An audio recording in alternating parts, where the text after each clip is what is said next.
Halo, selamat datang di channel saya Misdar, saya seorang software engineer. Di video ini, kita akan membahas hal yang sering dipertanyakan, apakah AI akan menggantikan profesi software engineer. Dan di video ini, saya akan menjelaskan, menurut saya, AI ini justru menjadi peluang besar, khususnya buat para software engineer. Kenapa? Tonton video ini hingga habis, saya akan jelaskan detail-detailnya seperti apa. Dan jangan lupa subscribe, biar supaya selalu update dengan informasi-informasi yang saya share di channel ini.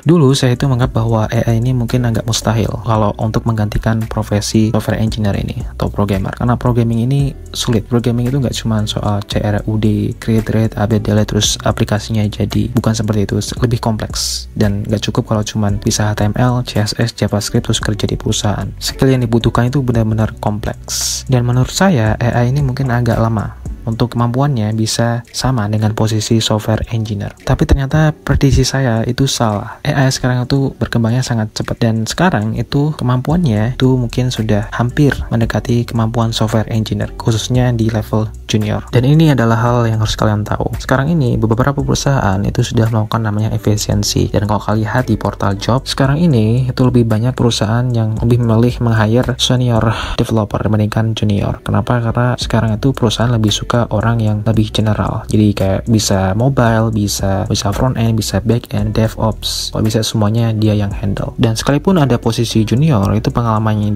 yang dibutuhkan itu ada sekitar 2-3 tahunan, dan ini pengalaman kerja, bukan pengalaman belajar. Jadi buat para fresh graduate mungkin agak susah karena kalian dianggap zero experience, kecuali kalau kalian kuliah sambil kerja. Kemudian selanjutnya itu oversupply, jadi jumlah orang yang mencari kerja itu lebih banyak daripada orang atau perusahaan yang buka lapangan kerja.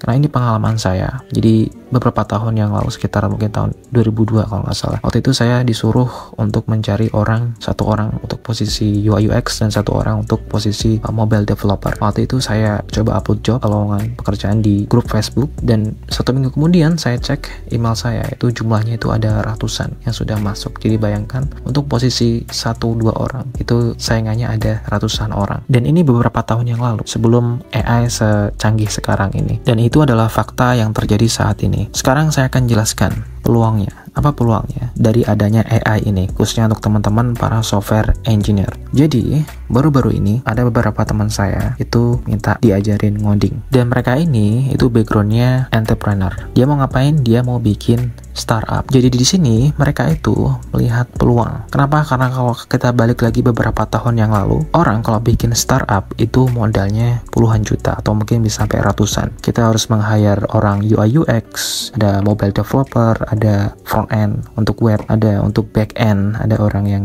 DevOps, kemudian ada satu lagi mungkin project manager. Dan ini kalau kita kalkulasikan, gaji rata-rata anggap saja 5 juta. Walaupun ini mungkin agak lebih tinggi lagi mungkin kalau zaman dulu. Ya anggap saja 5 juta. Berarti totalnya dalam 1 bulan mereka harus bayar sekitar 30 juta untuk gaji karyawan. Dan ini hanya untuk di bagian IT, belum di bagian lain. Nah, sekarang ini itu sudah ada AI, contoh ini kursor AI ini harganya berapa? Cuman $20. Artinya sekitar 330 ribuan. Dan tools ini itu sudah bisa hampir handle semuanya, dari front end, back end, dia bisa deploy, dan hampir semuanya dia bisa handle. Kita cukup masukin prompt dan aplikasinya jadi. Tapi mungkin di sini ada beberapa teman yang mungkin ya bikin aplikasi kan nggak semudah itu. AI itu, khususnya kursor AI ini itu masih banyak bugnya aplikasinya. Bikin aplikasi untuk diri sendiri itu beda dengan bikin aplikasi yang bakal digunakan oleh banyak orang. Oke, tapi yang saya tekan kan teman-teman, bukan di situ. Suatu saat nanti ada masanya AI ini itu kemampuannya bakal setara, benar-benar setara, bahkan bisa melebihin kita sebagai software engineer. Dan kalau sudah di posisi itu, kita nggak bisa ngapa-ngapain. Jadi di sini yang saya tekankan adalah tetap pelajari skill software engineering, dalamin pengetahuan kita tentang dunia IT, tapi belajar juga skill entrepreneur. Kenapa? Karena kalau kita ngerti dunia IT, kita bakal ngerti teknologi, khususnya tentang artificial intelligence ini. Dan kalau kita menguasai skill entrepreneur, kita bisa bikin sesuatu yang lebih banyak menghasilkan cuan.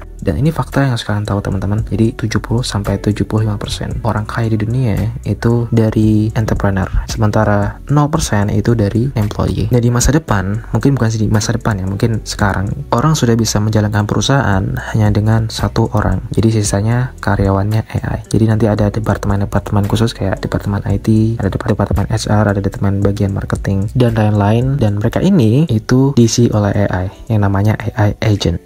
Oke, terima kasih sudah menonton video ini hingga akhir. Jangan lupa like dan subscribe, dan sampai jumpa di video selanjutnya.